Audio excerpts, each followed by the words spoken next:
Everybody, today we'll talk about how to fix or how to solve settings on Roblox app. To know how to fix or how to solve settings on Roblox app, you should just go to settings as you see and you can click. After that, you will enter two apps, default apps, app settings. Here in this list, you will enter to the window or to the app of Roblox and you can click.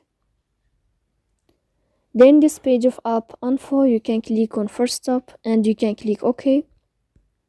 Here we'll enter to the window of storage. Then you can click clear cache. Don't click clear data because that can cause you errors in your app. In the end, you can turn off your Wi-Fi.